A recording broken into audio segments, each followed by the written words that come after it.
Welcome to the members and the guests of CMC Ontario and Canada. This is our leadership series on disruptive trends in the time of COVID, and it's hosted by the Ontario Institute. We've tried to create a nice discussion forum where we'll have a speaker who will provide us with some information and then have an interactive question and answer session to be able to share things.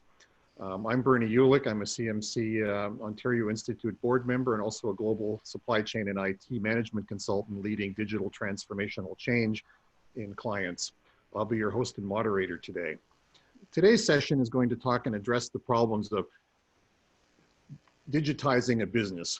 Do you or your clients, do you have a service-based business using a telephone or lots of paper, or a bricks and mortar store where you're trying to use some digital commerce and take advantage of the fact that nobody can get out of their house, and so you've got to come to them?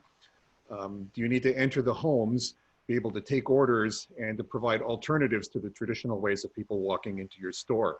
So during this webinar, we're going to learn a little bit about how can you create the demand and grow your business to meet the needs of your customers with these new technologies and the constraints that we've got on deliveries, and also the digital strategies that you can implement during the stage of this panel.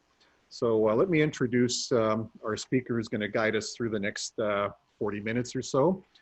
Riaz Sidi, he's the president of an organization called Sidi, and he's a demand generation professional specializing in lead generation, and his team is focused on automating technologies and using the cloud and some other things. And in the prep work that we've done of this, I think he's done a really amazing job of how he's able to pull a bunch of things together and really enable small to mid-sized businesses to be able to help them in a time of where the traditional means just don't work anymore. Without, let me pass it over to Riaz. Maybe just like to give us a quick overview of who you are, what you do, and why this is important, and then at the end of it, we'll go to a Q&A. So sure, Riaz. Sure. Thank you so much, Bernie, and thank you so much, everyone, for taking the time out of your day, your very busy day, to join us to go over my webinar, 5 Strategies to Digitize Your Business During the COVID-19 Pandemic. I'm sure at this point, we're now into our 8th week in a lot of cases since March 16th that we've been in, in an altered state, and it's been a trying time for everyone. And at this point, you probably have a little bit of Zoom fatigue. So I'm hoping that while you're having your lunch today, I can bring the energy, and we can talk about ways that we can digitize your business, or if you're as a consultant, your client's business as well. A little bit about me. I run a digital marketing agency that specializes in B2B technology companies, healthcare, and arts and entertainment. And we really are focused on this idea of being a turnkey employee for the businesses that we work with. This helps to really make businesses more efficient. It minimizes the risk involved with digital marketing, and the engagements that we've had are very personal and personalized and custom. And I think the clients that we work with really appreciate that. And as a result of this pandemic, a lot has changed for our business too. We had, many clients, 65% of our clients actually paused their campaigns due to the initial kind of brunt that we all faced. But what we've decided, what we've determined is that there is a whole other industry that's emerging for us in ways that we can help to digitize businesses in the pandemic for the long term. And so we're going to talk a little bit about that today, and we can look at ways that we can help your business from a digital marketing perspective, as well as digitizing your operations, finance, sales, and other relevant areas of your business. So I'm going to throw up a cliche line here: out of adversity comes opportunity. So, let's face it, we're all going through a lot right now, and our main focus needs to be protecting our business. So this means applying for government programs, it means restructuring our businesses, and unfortunately, in some cases, laying off staff. We're entrepreneurs, we're business owners, we're configured to be creative in these times and evolve. So my goal today is not to be insensitive to any one person or any business situation, because I know that there are some businesses that are completely closed and not operational, all the way to business as usual. So my goal really here is to hopefully trigger some new ways of thinking that will inspire you to take action and to digitize and future-proof your business, because I'm sure in some of the research that you've done, things aren't going back to the way they were. They're not normal. We're going to evolve with the times, and we have to establish our new normal. So I guess the first step really is attending a webinar like this and doing the research for yourself is the first step towards that form of discovery. So we're going to throw up another poll here, and I'll throw this one up. And really, Sandra, go ahead. And yeah, the question here is, how operational is your business? If a prospect approached you today, would you be able to service them? So the first answer is closed, not operational, closed and not operational, but exploring digital options, physically closed, but operational with restrictions. So what I mean by that is you're currently fulfilling orders digitally in some capacity, virtual appointments with shipping, curbside pickup, selling products remotely, or showing users how to set up via a digital platform. So, and then the final answer is fully open and operational. So I'll give you just 30 seconds. I'll have a sip of my tea here, and that'll allow you to assess this for your own company as to where you stand.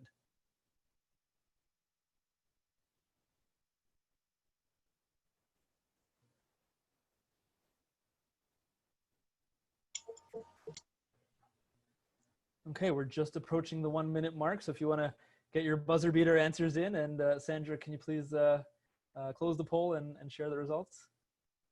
Great. So, I mean, what we can see here is that there's a diversity, certainly. The majority of us are fully open and operational, which is great to hear. Really, we know it's a challenging time, and many industries are still unable to open.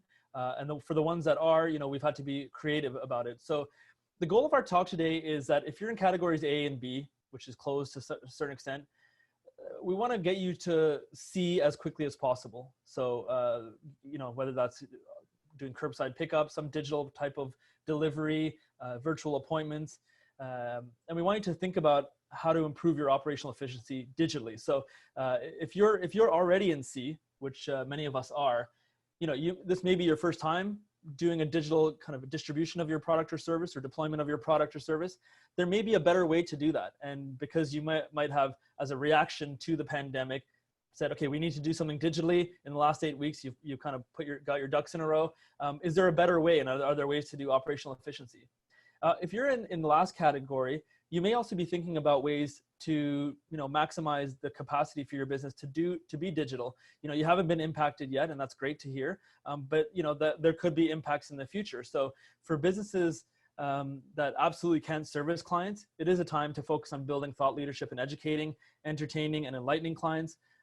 You know, for example, a hairdresser who creates videos on how to cut your own hair. So my goal today really is this idea of triggering some ideas of ways that you can, you know, be part of the digital economy in this regard. And I think the most important thing really to remember is life is 10% of what happens to me and 90% of how I react to it, right? So, you know, coming to a webinar like this, doing your research, you know, showing up on a day-to-day basis, you know, I got my blazer on even though I'm in my basement, right? So I think a lot of us are making the effort to really show up on a day-to-day basis, and that's admirable. The issue becomes in how we respond to this disaster, because that will really set us up for success in the years to come. So it is important to digitize your business now. I like to share this slide because there's 3 ways that you can react to the current economic climate. You can freeze, which leads to panic, and it's all fear-oriented and woe is me, and you know, I'm paralyzed. The second is the flight, which is let's try this, let's try that, let's keep you know, changing verticals. Maybe we need to pivot, or maybe not, and then kind of going back. Or what I'm recommending is to fight and to position yourselves using a well-rounded strategy to get you to the next level, and to, by March 2023, be in a much better position that you're in now. You know, a lot of the influencers out there, they speak to, you know, this is the opportunity, this is the opportunity. But I mean, the reality is there are a lot of businesses that aren't going to be doing well at the end of this. And I think part of that is a combination of things that we can't control, which is of course unfortunate, but there are the other parts that we can control. So we need to think about what strategy you're going to implement in your business. Oh my goodness, Riaz, you want us to digitize our business now, right in the middle of a crisis? Like, what are you thinking here, right? So don't we have enough to deal with already? So, you know, the real question I get asked a lot is, where do I start? Okay, where do I start? On the previous slide here, you know, there's a variety of different tools, and I'm sure some of them are familiar to you, but really it's an overwhelming prospect for a lot of business owners, especially those that aren't as technically savvy. And I understand that. So where do you start?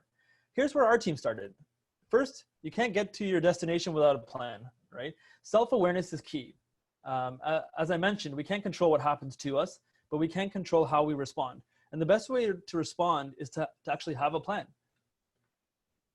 What we did was we looked at the functional areas of our business.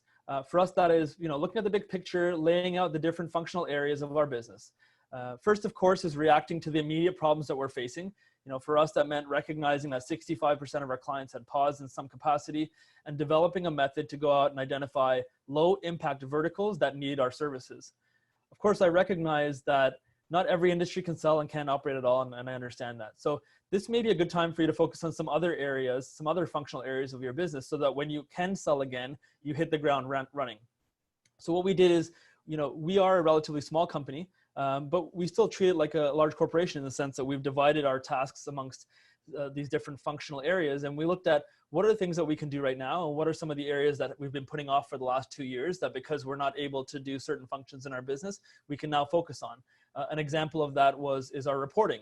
We pride ourselves on the reporting that we give to our clients on our digital marketing campaigns. But we've been looking for a reporting tool that we could centralize all of the different platforms into one tool. So now we've spent this time, the last few weeks, doing the research, investing, because the day-to-day isn't as crazy as normal.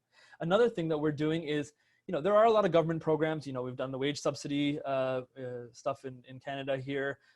We're leveraging the CEBA, so the emergency business account, the $40,000 loan, interest-free loans.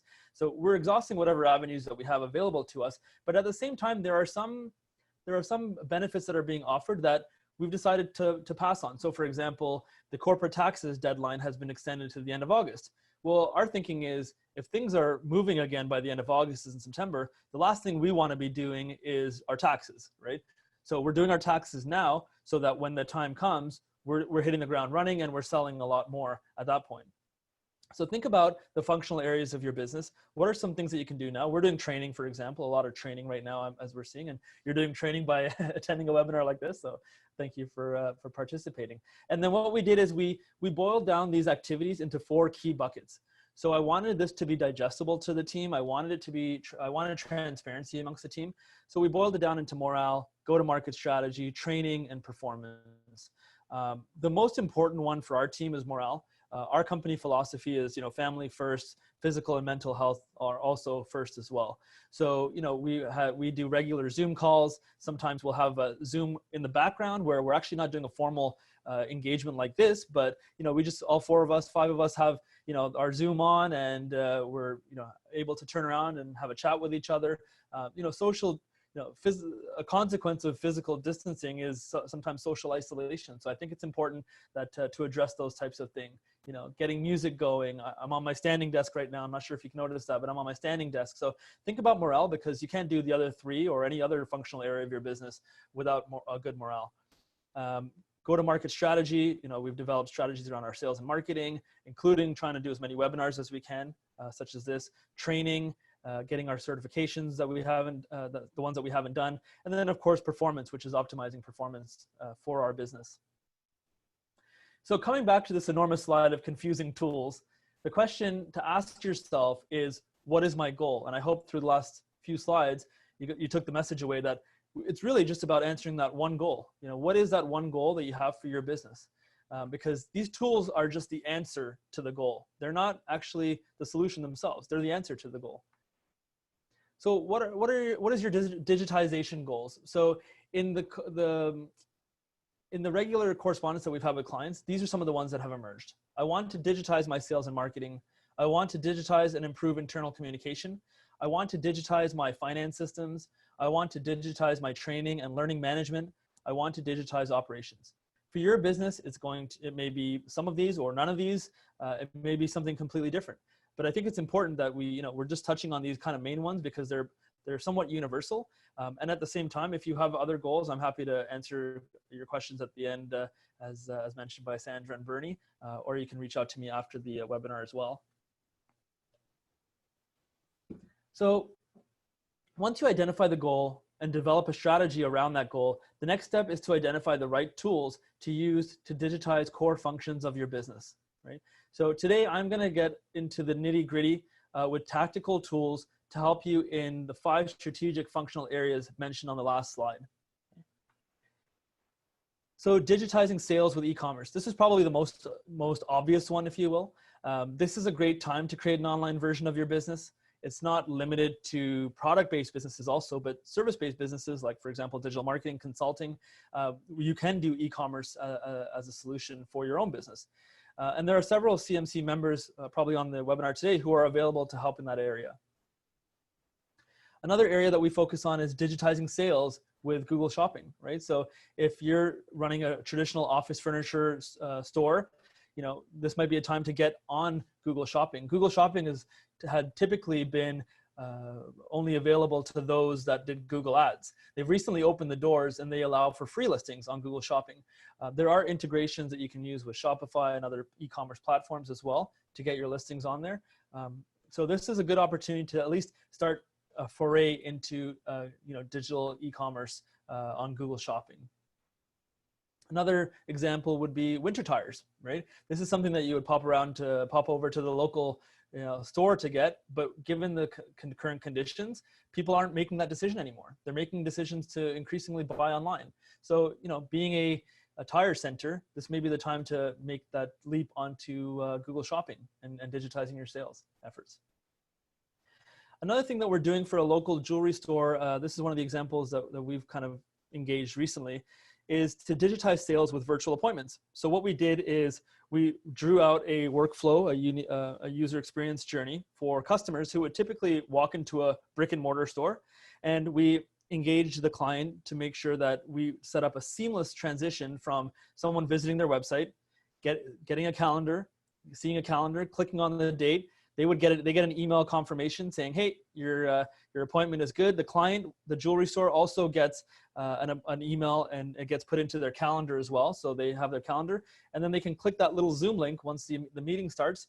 And then you can see on the right bottom screen there, we have myself playing the role of the client, the two business owners who are the ones that are showcasing the jewelry. And in the bottom left, we have an image of the jewelry set up so that we can you know, showcase the jewelry. It's not in the right position there, but you know, once it's all set up nicely, you can see the crystals are shining, the diamonds are shining off of it. So the lighting, it looks really fantastic. And we started this over the last couple of weeks, and they've been making sales from their regular customers. We're about to hit the switch for their Facebook ads and their Google ads and their Google Shopping. So, you know, this is basically taking an existing, the advertising side of it is taking an existing service that we offer, and now we're expanding it because we have the experience with integrating online cloud-based tools.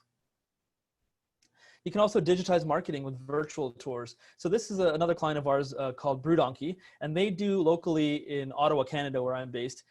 They do brewery tours. So they'll have a school bus pick up everyone, and it's like kind of fun adult field trips is kind of their slogan. So they'll take the group to 3 different breweries, and they'll get a tour. They'll get samples at each of them. And of course, given the current situation, they're completely not operational. So what they've done is they've actually started to do free virtual brewery tours. And so they're doing it through Instagram, as you can see here. And they've actually just made, because it was going so well, they've made a leap into using a conferencing platform. They're using Remo for this. And that platform allows them to actually, you can see tables on a map. And when you double click on a table, you're actually sitting at the table with 4 random people on video, and you're cracking your beer, and you're able to drink your beers together and cheers. And it's a good way to increase morale and you know, reduce social distancing. I've gone on it a few times, and it's really actually quite fun. So this is one way that you can evolve your business by digitizing marketing, because once things come back to normal, he's going to have a new client base that didn't know about him before through these virtual tours. Another thing, so this is not client facing, but digitizing your internal communications. So in our shop, we have Slack as a chat tool for internal communication. It's integrated with Asana, which is a project management tool. You can integrate both of those with G Suite and Office 365, which is, as most of us will know, an email and document product suite. Zoom, which we're using right now, is a video conferencing platform. Really, my opinion is that integration is key. We want to keep things as simple as possible for business owners. So integration is always the key.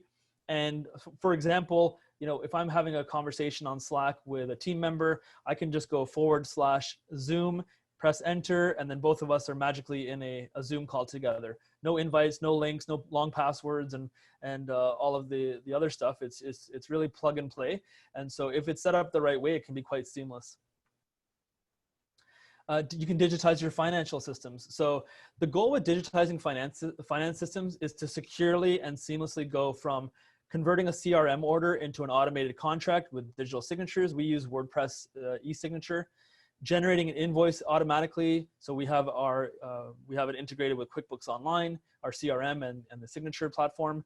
We'll redirect from the contract to next steps page on website. So for example, the client signs their contract and then they get redirected to a page where they can give us access to their Facebook ad account, Facebook page, Google AdWords account, etc. Then we receive a payment via QuickBooks Online integration. So they'll get their invoice, they can pay by credit card. And then the final piece is automatically reconciling expenses with transactions pulled from online and banking. So, so these are all things that we would hire someone to do. And by automating it for our company, we've been able to be more nimble, passing those savings on to our client. Of course, human intervention is required at certain touch points, but overall it's automated. So, something like your financial system, which is secure, you'll want to monitor and babysit it for the first few months until you feel comfortable with it. But once everything is seamless, then you can hit the ground running. And then my job as the president is to review the P&L and balance sheet. So I can focus on, applying the insights and the recommendations rather than being the technician on the financial systems, right? And with a smaller company, I need to be that nimble. This is an example of the signature tool that we use, and you can see that it is considered legally binding, but I will say that with a caveat, which is please speak to a lawyer before using this. You waive CMC and CDIO of any liability here if you choose to use this. I just want to make that very clear. Please, if you do go down this journey, it can be very valuable, but also just be cautious and that you protect yourself in this regard. Every indication I've been given is that it's been secure for our business, but do your due diligence. You can see the timestamps at the bottom there about the audit trail, and it has worked very well for us and made it very, I don't have to scan contracts anymore or add my signature to a PDF anymore. So it's quite nice. This was a real interaction I had with a client when we consulted them on their finance system. So frustrated CFO before, since we are being forced to work from home and I don't have access to the checkbook, I will have to figure out how to pay online, right? So they kind of felt like stuck. We did a little project for them and helped them. Excited CFO after. I love automated payments. It is so much faster and costs us way less and takes up way less time. So this is the end conclusion, because not only is it going to make your life easier as a consultant or a business owner, it's going to make your team's life easier as well. Another platform or another functional area that you can digitize is learning, right? So this is an LMS or learning management system that we've used in the past called Talent, and it integrates, integration is key here. It integrates with a lot of platforms that are readily available, such as WordPress, your website, YouTube, etc. So make sure that this is a great time to learn and to do training with your team. Our goal for last month was to do our Facebook Blueprint certification. One of our team members is a Santa Ambassador certified. And I'm taking an Excel course right now. So we're all learning. We're all making sure that we're taking advantage of this time. We're getting increasingly busy with digitizing your business projects, but still taking time to learn Excel more.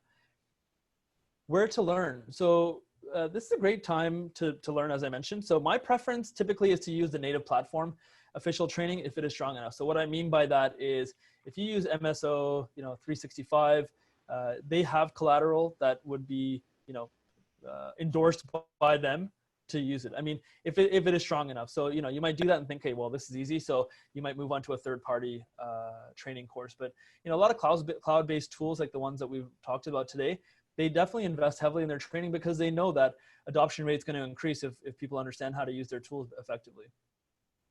Coursera.org curates university courses on any topic, and you can take classes at a minimal cost. So Duke, Yale, University of London, they're all offering online courses through this platform, Coursera.org. Some of you may have attended these courses, and you can attend them for free at no charge. However, and which is great.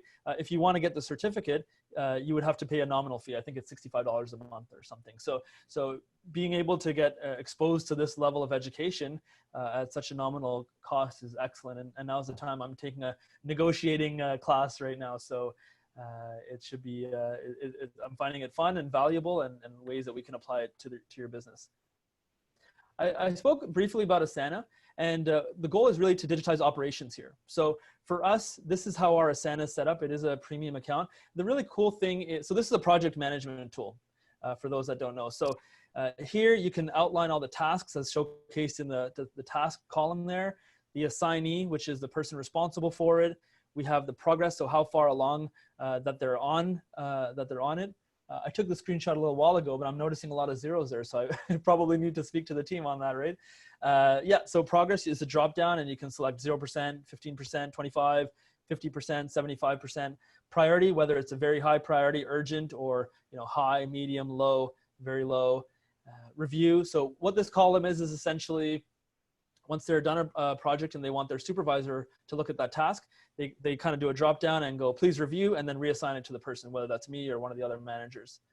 ETA is, of course, how much time we think it's going to take. So as the progress goes up, the ETA goes down. And so at a glance, I can say, okay, well, this person has this much bandwidth, and this is kind of what's on their plate right now.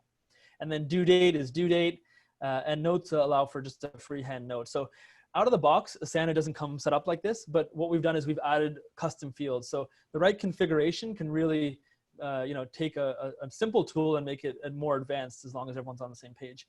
We have found this to be very effective, and it's an excellent platform for us.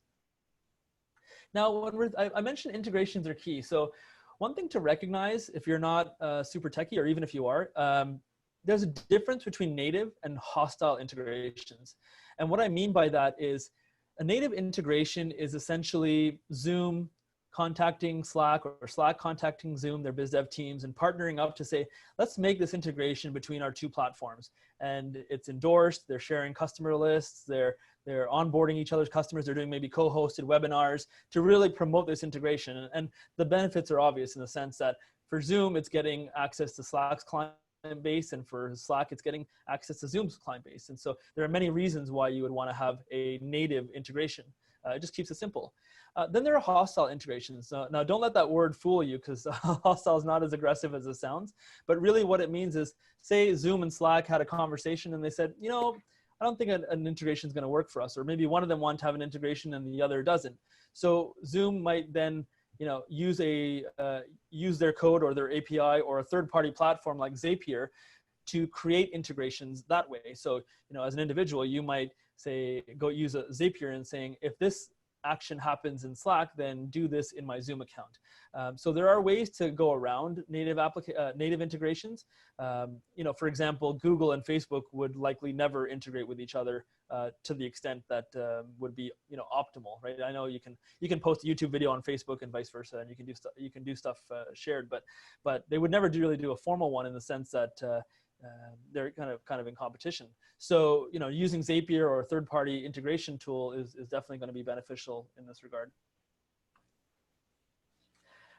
So this is a time where I like to talk about the giant ship engine that failed. So many of you will have heard this story. It's an old story, but I think it's the right time to share it. The ship's owners tried one expert after another, but none of them could figure out how to fix the engine. Then they brought in an experienced professional who had been fixing ships since he was a young boy. He carried a large bag of tools with him, and when he arrived, he immediately went to work. He inspected the engine very carefully, top to bottom. Two of the ship's owners were there watching this man, hoping he would know what to do. After looking things over, the professional reached into his bag and pulled out a small hammer. He gently tapped something. Instantly, the engine lurched into life. He carefully put his hammer away. The engine was fixed. A week later, the owners received a bill from the professional for $100,000. What? The owners exclaimed. He hardly did anything. So they wrote the old professional a note, the experienced professional a note, saying, please send us an itemized bill. The professional sent a bill that read, tapping with a hammer, $2, knowing where to tap, $999,998. So the point I want to convey here is that the tools are important, but how you use them are more important. And that's where my team can help. Effort is important, but knowing where to make an effort makes all the difference in the world. So if you're looking to digitize your business, that's a very important factor to consider. And that's why it's important to use the right tools, but the right way. Here's another timely cliche quote: adversity is preparation for greatness. So, you know, it has been challenging for all of us. You know, there's no one that's immune to that. But how we respond to it and the things that we do over the coming days, weeks, and months are going to prepare us for success in the long term, for sure. So if you're in, so I appreciate you taking the time to watch, to hear me speak and attending the webinar. And the question I have for you is, are you ready to digitize your business? And if you are, please visit cd.io/digitize, where you can download these slides. And yeah, so it's sidi.io/digitize. And yeah, that is the presentation today. I really appreciate your time. Ultimately, self-awareness is the key, and using the right tools. So thank you for taking the time, and I'll pass it back over to Bernie. Hi there, it's Bernie again. Thank you very much for attending, and thank you very much, Riaz. Now I would like to do some questions and answers from the audience. The orchestration for this, Sandra will tackle that. I think the approach is that just using the chat function, just type in your name, and then she'll open up your microphone and give you a chance to ask your question live, and then we'll respond. So Sandra, I'll pass it over to you with any other instructions, and then to launch in with the first question. Okay. Just all you need to do is open the chat function and type your name into the chat function, and then we will unmute you for questions. As we get that going, I'll start off with the first question maybe, and again, please type in your name into the thing, and that'll get our attention, and then we'll call you out. So question number one then comes from a member here is, Riaz, what size company is best suited for this type of activity? Small, large, what's the sweet spot that you're finding? Mm-hmm. So the sweet spot that we're finding right now are companies that are like on the larger side of small to mid-sized companies. They typically are at a place where they don't have too many legacy systems. If you have legacy systems, it's going to take a longer time to transition to cloud-based integrated platforms. The transition is going to be well worth it for sure, but I just want to manage people's expectations that it's going to take a little bit more of an engagement, a longer period, and more training and ramping up to do.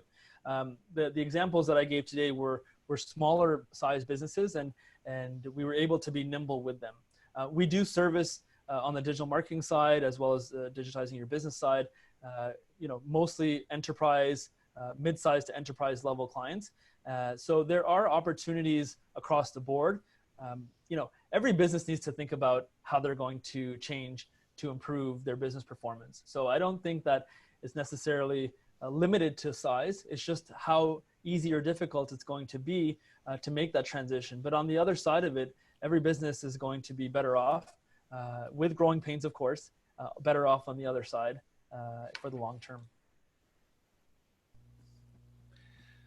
Okay, thank you, Riaz. We appear to have a bunch of shy people today.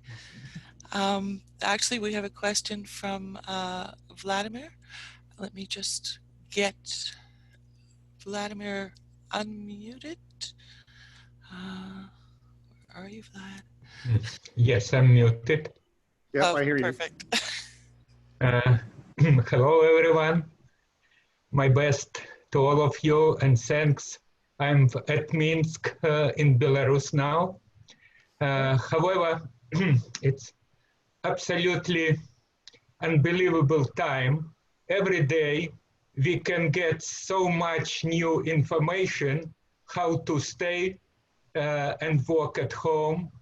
But for this reason, I would like to ask a question about the cybersecurity situation with digitization and other online and remote working. Sure, perfect, Vladimir. So, sorry, what your question again?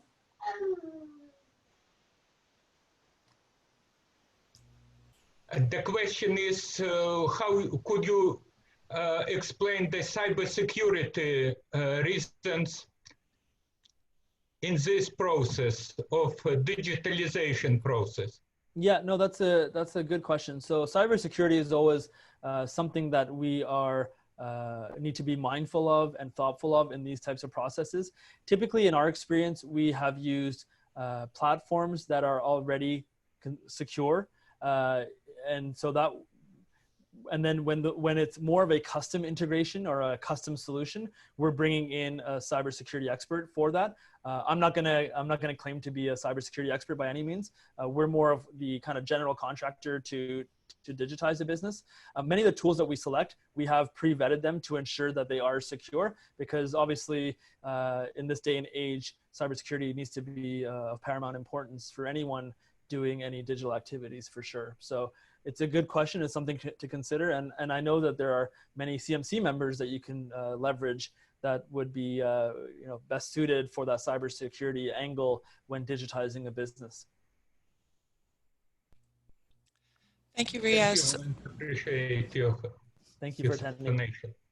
We have a question now from Michael. Michael, I've unmuted you. I thought I had. Let me try again. Okay, Michael, you should be unmuted now. Okay, I will ask Michael's question. He said, which tool do you think most companies should be using struggle to appreciate or understand why to use it? So I think, so that's a really good question. And for me, I would say there's probably 2 or 3 tools that we've started to use, some of which I've mentioned today. Slack, but depending on the size of your team. For me, I was a Slack kind of non-believer, I would say probably 2 years ago. And the way we have set up Slack is by client. So all of our employees that are engaged on a certain client project are within that Slack channel. And that really helps. That's actually reduced our email that we're sending and receiving in the hundreds. I would say I was receiving 200 emails a day prior to us integrating Slack. And now it's, I would say, it's only really client emails that we're receiving. And even with our clients, we're being added to their Slack channels, their Microsoft Teams as well. So these chat platforms, I would say, is the really low-hanging fruit, especially now that we're working remotely. And then, of course, Zoom, as we're using now, we all have seen the emergence of Zoom. We've been using Zoom for the last 4 or 5 years. And, some of the functions and features that Zoom has to offer, they're not, for whatever reason, by default, not enabled. So if you have a Zoom account or you're new to Zoom, I would go into your admin settings on the web-based, on your web browser and log into Zoom there. And you can activate things like some of the features we've used today, polls. There's a Q&A box that you can add. There's breakout rooms. So for example, if we had, we have a group of 35 of us right now. If we said we want to break out into groups of, 6 groups of 6 minus 1, we could do that and have more intimate conversations. So that's I would say, a really powerful tool. We've been using Zoom to record. I've been doing screen shares as training. So I'll do a screen share of how to do something. And explaining it to the team, and I'll just fire it off to them and say, hey, instead of me writing a 1-pager or 2-pager and getting it approved by 5 different people on the accuracy of it, let's just do a quick Zoom recording. I'll send it off. It's 3 minutes, and then the recipient can say, oh, this is great. This is how I can do this function within our business. So definitely Slack and Zoom are the communication tools that are important, because especially with the social distancing and the isolation right now, we all risk our teams becoming disengaged. And I think it's important to make sure that they're engaged and motivated and excited about their day-to-day work. Thank you. Riaz, we have a question from Neil. He'd like to know, could you talk about typical licensing fees a small company would be looking at to automate their accounting e-commerce? It's a good question. So, so to automate, so like the tools I spoke about were like, it's a matter of being resourceful. For example, that contracting plugin that I showed you, it was a $400 one-time fee. So I never have to pay that again. QuickBooks, QuickBooks depends on, what features you need, but that can range, I would say, $300 to $500 a month on the high end, right? Our payroll is all automated. That's a 200 or so a month, right? So I mean, every situation is different. So I would encourage Neil, I'd encourage you to visit cd.io/digitize, and we can set up a call there where I can speak to you about how to digitize your finance systems in a resourceful way. One of our philosophies is to be resourceful. We've been remote for many years. We try and be resourceful to our clients so that we can pass any savings on to them. And that way we can, make sure that we're taking care of our team as well at the same time. But really, those, I would say it could be quite inexpensive, and legacy systems tend to be quite expensive because of the licensing factor on it. So what we're trying to do is be very resourceful, and we'll find the tools that fit within the right budget that will be quality, secure, and do exactly what you need for your finance systems. Okay, thank you, Riaz. Bernie, do you have another question? Yes, I do. One of the questions that I've had come across here is, how do clients overcome their hesitation of, now you're into the need for an IT support organization. I'm a 1 or 2 or 3 person operation. I've got my little spreadsheet and I'm running my little business. And now, in order to grow and scale, I need to move to the next step. How do I overcome this fear in my mind that I've got to set up an IT operation, and also how do I manage my my financial exposure and the risk of having to do stuff I'm not comfortable with yet? Right. So I would never part of growth and growing pains is you have to feel uncomfortable before you feel comfortable. I think that applies to working out, trying a new thing, going on camera if you're not used to it. You're going to have to learn to exercise that muscle, that mental muscle of feeling comfortable doing something different. It's for some of the clients that we've done, the virtual tours or virtual appointments for, it's been a bit of a challenge, but as long as the processes and systems are in place to do that, they're starting to feel a lot more comfortable in that regard. In terms of financial exposure, I would say, well, I guess one other thing I would say on the first point is, it kind of goes back to what I said earlier. If you're going to feel overwhelmed, like many of us will with new tools, think about the one goal that you want to tackle first and focus on that one goal, find that one tool, and then knowing that, when I look for new tools now, I make sure that it integrates with my core tech stack, if you will, right? So that's the important side of it. In terms of finance systems, in terms of financial exposure by pivoting to a different platform, I would say don't fully pivot until you feel comfortable. It's not something where you have to pull the Band-Aid off. There needs to be a transition period where you're using the old system, you're training people on the new system in intervals while you're still using the old system, and then slowly transitioning. So an example I might use would be, you're using 100% of your legacy system, then you start doing 10% of the work on the new system, 25% over time, and that ramps up over, I would say, depending on the type of complex structure that you have in place, anywhere from 60 to 90 days. Then at that 90-day point, everyone knows, okay, we're ripping the Band-Aid off, but at that point, they also feel comfortable with it. So I think that's going to limit the financial exposure, because what's not going to limit the financial exposure is buying a tool, force feeding it to your team, pulling the Band-Aid off, and now you're between a canyon, if you will, of a legacy system that everyone, whether they loved it or not, still felt comfortable on, and a new system that everyone loves, but they don't know how to use it, right? So it's important to transition and make sure that no one gets stuck in that canyon. Okay, thank you. Yeah, I think that goes to a concept of you can't have change if you never do anything different. And you've got to take a little bit of a risk every once in a while. And this is, I think, where the need for professional help comes in, is to help you get past that risk. I see also that Lucian here now has a question. So maybe Sandra, if you want to open him up. I'm sorry, who has a question? Lucian. Lucian. Okay. Yeah, my question is, with software as a service, how do we retain privacy of information? Sorry, can you elaborate on the question, please? Software as a service is online, which means I would be potentially exposing my information, and I would like to keep it private. How do I do that? So, I mean, there's a variety of ways that you can do that. I mean, the first obvious one that comes to mind is a very strong VPN system that would allow you to, make sure that everything is encrypted properly. Also, making sure to use, SaaS tools that are certified and that have taken security seriously as well. I think part of that process is in the research phase of the strategy part of digitizing the business. It's important to assess all of the different factors, and there may be some limitations by being overly secure, and there may be some limitations by not being secure enough, right? So I think making sure that privacy and security is always of paramount importance, but we also want to make sure that it fits within the context of the execution that you want to do, as well as making sure to respect the privacy and security of your team, your employees, yourself at the same time. So I think it's really it's going to depend on the appetite of the business owner to a certain extent, and what an exposure might look like for them, right? So I'm not saying that you should risk an exposure. I think it's important to be very secure.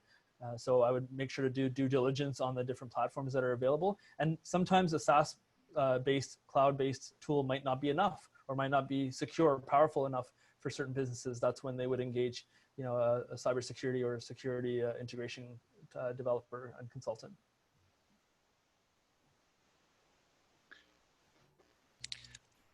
Okay, Bernie, do you have any more questions? Yep. I have no more questions on my side. Okay, that's great. I've got just a couple more questions here for the next few minutes. This goes to implementation again, Riaz. The question relates to how do you keep, like this is new for a number of companies implementing technology or whatever. Sure. So it's like the kid in the candy store problem where there's 23 different flavors, but there's only 2 you really need. How do you get to those 2? So the question relates to how do you keep the scope contained and make sure you get the maximum value for the effort that you put in without adding in needless complexity too soon? How would you approach that, and how do you find customers doing that? Well, that's a good question. So for anyone that's used a tool or SaaS-based tool online, you'll see when you're making a purchase, if it's a freemium version, you'll see a grid with the different check marks. This is what you get in the free account. This is what you get in the pro account, the advanced account. I would make sure that all of the check boxes that you need there, that they're there, but you don't want to overcomplicate things at the same time. So I would dabble in a few freemium style tools until you get comfortable. So let's just say, for example, you're looking for a platform to do chat, for example. I'm just using that as an example, but chat. You might create a free Slack account, and then I would choose 3 to 5 other ones that may fit the needs of your business. Go use free versions of those and dabble, and then once you feel comfortable, then you can scale it up. So I wouldn't jump into anything. I mean, people, quote unquote experts may do a discovery call or needs assessment and come back with a list of solutions that might work for you. I would at the end of the day, you and your team are the ones that have to use it, right? So I would make sure that you feel comfortable with even the idea of it. If aesthetic is important to you, then do that. If the functionality is important, if the substance is important. So make sure you clearly convey to the person that you're working with what's important to you. And if you're doing the research on your own, make sure you kind of make a list of pros and cons before you go out and actually search for that tool, that one single tool. Because if you really, it's like the internet, you can find anything that you're looking for. But if you make a list of the pros and cons that you want to make sure that the cons that you want to avoid and the pros that you want in your tool, you can go out and find those things by doing searches. Also, another thing that I consider when looking for a specific tool is understanding whether it integrates with the existing tools that I have. So, if you have one tool, you want to make sure that those 2 integrate with each other. And if they don't, if there's a way that you can, you want to avoid, duplicating keying entries in and that type of stuff. So I would say those are some of the factors that I would consider. Okay, a question is, we've got an audience here as well of both of consultants, some of which who are looking for providing these kind of capabilities or services to their clients to help guide them and lead them through this journey of taking advantage of these opportunities. And the other part is some of them are also looking for potentially automating their own businesses. So what guidance or coaching would you give to people? If you're looking at providing this as a service or consulting capabilities to your clients, what 1 or 2 things would you suggest to them? And then the second part of the question is, if somebody's looking at implementing something, where would be the best place to start from a functionality perspective? So it's a good question. So The few things that I would definitely consider is when you're doing a discovery call, I mean, you'll want to do a discovery call with your client. Make sure that you're going very deep in terms of, you know, asking the right questions, understanding what their current tech stack is, what their goals that they want to achieve, what the, you know, the challenges are, the impact of that challenge, and, you know, what the benefits that they see coming out of a project like this. I think it's important to go very deep on that. And as part of, you know, the kind of plug that I had on the previous screen, we're offering, you know, a digital deep dive for yourself as a consultant or a business owner. I think it's important to do that deep dive with clients so that you can be aligned with the client in terms of what the outcomes are going to be. So this manages expectations across both yourself as the vendor and the client, or if you're the business owner yourself. And it also makes sure that there's no secrets or surprises. So being very transparent in this discovery phase, making sure that the scope of work is clear and the eventual inputs are clear, as well as the outcomes, because the last thing you want to do is do an abundance of work and then on the other side of it, they're disappointed, right? So I think applying kind of the existing lens that you probably use in your existing consulting engagements and applying it to this type of project is also going to help as well, because you know, you have a certain level of experience in that regard. So, and you know how your business operates too.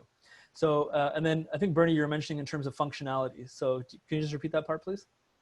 Yeah, if you're a consultant and you're looking at automating and digitizing your own consulting business, what sort of functionality would be a good place to start, or what have you seen that people seem to want to do for their own businesses in the consulting world? Right. So I would say, like, certainly automating the onboarding process. So for example, you know, when you sign up a new client, you know, as I mentioned during the slides, you know, they sign the contract, it's automatic. You know, they get directed to a page and it gives them very clear instructions on how to actually give us access to the tools that we need. So you want to be careful about the balance between automation and human intervention, because you don't want to diminish the personalization that's involved. But for a service-based business, that would be one way in terms of your onboarding process. Also, another thing that you may want to automate, and what's worked well for us, is integrating, like for example, bringing in a client into our Asana system. So as a guest, you can add someone as a guest. So bringing the client team into your Asana, assigning them to the project so that they're seeing all the tasks that are happening, which can then be converted into, Asana has a plugin called Instagantt, so like a Gantt chart. So what you can do is you can integrate Instagantt in Asana, and then you have a nice Gantt chart that's a client can show to their executive team and show exactly what the milestones are. But then on the day-to-day basis, our team is basically able to check off the tasks in a more project management method, right? So in terms of like the planning of delivery and deployment, Asana could be good. And keeping that client engaged in that part of it, it keeps them excited. You know, they're excited in the beginning, and then that excitement wanes when they're wondering what's going on, right? And then you come back and we're like, you know, it kind of avoids you having to be showcasing and kind of showboating, hey, we're doing this and we're doing that. And it's kind of more of a clear, transparent. You're still going to have to showboat to a certain extent, but you know, it keeps it very clear and transparent about what the timelines are, who's doing what, when the deadlines are. And it also, that type of functionality, it doesn't only help with streamlining operations, but it also helps to avoid potential pitfalls. So, you know, it keeps everyone accountable. And I think that's very important. I think in this day and age, especially where a lot of companies are using a flat management approach to their businesses and projects, it's important to keep everyone accountable. You know, I'm not immune to it because I'm the president of my company. I still have accountabilities, and I'm still getting, you know, harped on things if I haven't done my weekly webinar or my weekly video and what have you. So I think those are some of the factors on the functionality side of things that you can streamline. Great, thank you. Well, let's wind down in the session, and let me just do a quick summary of what my key takeaways are on this session so far. I've learned that to me the key is identify your goals. What is it that you want to digitize? There's a lot of different options and there's different capabilities now, and the entry points for a lot of these tools now are so cheap that more companies that never thought they could automate stuff can. Second takeaway is, I think, do something to survive and then to thrive, but don't overdo it, don't overthink it, and use a phased approach so that you're starting off somewhere, get a success, and quickly move up from there. Don't try to boil the ocean right away. Third thing I would say is keep it simple. Somebody told me once, complexity kills. So the basic methodologies that consultants should be using anyway is identify the problem, hence the discovery approach, identify the flows and the integrations, doing a deep dive, implement your scope and have a plan, understand what you want to do, share that with the client, get them engaged, and then quickly move through it and do that in increments. And then finally, I think the key message here is get expert help. And something I learned from a couple other people too is know what you can do and when you need to have help. You know, you can probably figure out how to do it all yourself, but you're wasting a lot of your time that you should be building your business and get people in who know how to do the technology piece. So drawing that balance. So again, thank you very much, Riaz, for all the work that you've done so far and helping us on the seminar. So on behalf of the audience here and CMC, I'd like to say thank you very much for providing an entertaining and valuable interactive session for our folks. Hopefully everybody's learned something out of the exercise. And we'll have a number of other sessions going on over the next couple of weeks to provide some thought leadership, hopefully for the audience here in COVID. A lot of opportunities, and people should be seizing those. So that concludes today's webinar. And again, just as a final note, Riaz, you just want to give us another idea of who you are and how people can get a hold of you? Sure. So I guess thank you so much to CMC for having me on the webinar. I appreciate that. I appreciate for those of you who stuck around, which was the vast majority, I appreciate that as well. This is my personal cell phone number. So in the interest of transparency, feel free to call me. And again, that is Sidi.io. SIDI.io is the website, and it's cd.io/digitize if you want to learn more, if you want to get the webinar slides that we shared today, or that I shared today, and also to schedule a digital deep dive with my team. Thank you so much. Thank you very much, and that concludes today's webinar on 5 strategies to digitize your business during COVID-19 pandemic. And please join us for more actionable topics in our Disruptive Trends Leadership Series for consultants coming up over the next few weeks. Stay tuned to the C notes and other social media elements for that. So thank you very much to the audience and to our participants, and to Sandra for helping keep us on track. That's it for today. Goodbye. Thank you.